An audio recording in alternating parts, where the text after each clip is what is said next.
Nice टक्समा तपाईहरु सबैजनालाई स्वागत छ।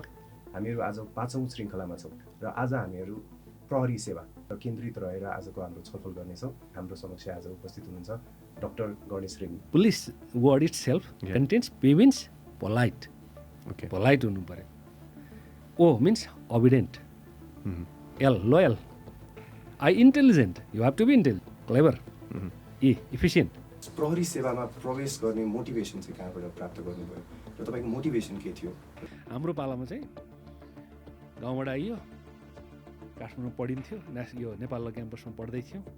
अनि त्यति बेला सजिलो नोकरी खाने, एकैचोटि अधिकृत नोकरी खाने भन्ने हिसाबले म सेनामा गएको थिएँ। सेकेन्ड लेफ्टिनेन्टमा इन्टरभ्यू पऱ्यो, फेल भइयो। त्यसपछि त्यस्तै नोकरी खोज्ने क्रममा चाहिँ प्रहरीमा छ भन्ने भयो। अनि प्रहरीको असै रहेछ, असै भनेको प्रहरी सहायक निरीक्षक भन्छ।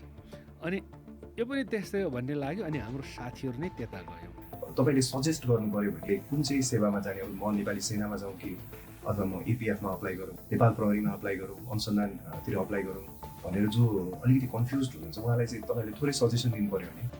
मैले कुनै पनि संस्थालाई यो राम्रो नराम्रो भन्ने होइन। सबै संस्थाका आफ्ना महत्त्वपूर्ण भूमिका छन् र सबै संस्था मुलुकको हितको लागि समृद्ध र स्ट्रङ हुनुपर्ने।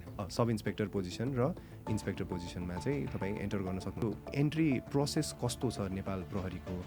अनि कुन कुन लेभलमा चाहिँ एन्ट्री गर्न मिल्छ?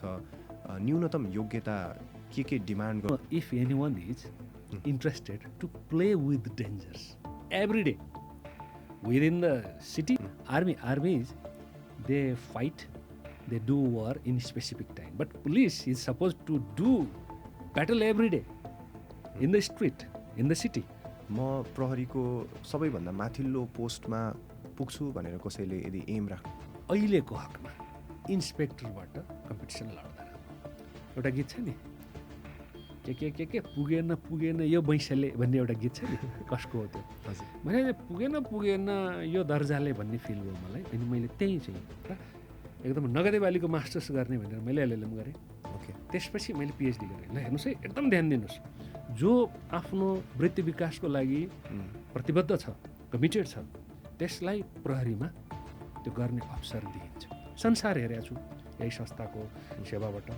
अमेरिकामा मेरो ट्रेनिङ छ, बेलायत बसेर आएको छु, सिङ्गापुर छ, चाइना छ, जर्मनी, फ्रान्स, इटाली। मैले चाहिँ कामकै सिलसिलामा गएको छु। मलाई लाग्छ सबै सिभिलियन अन्य सेवामा यसरी बाहिर जाने, युएन सर्भिसमा चाहिँ इन्भल्भ हुने, विदेशका मैले 42 देशका प्रहरीहरूसँगै काम गर्ने अवसर पाएको छु। यो संस्थाको कारणले हो, यो पेसाको कारणले हो। यस्तो अरू पेसामा हुँदैन। यो इन्क्लुजनको प्रिन्सिपललाई कसरी अवलम्बन गरिएको छ नेपाल प्रहरी? यो सरकारले जे गर्यो त्यो प्रहरीको नियुक्ति प्रक्रियामा पनि हुबहु लाग्छ।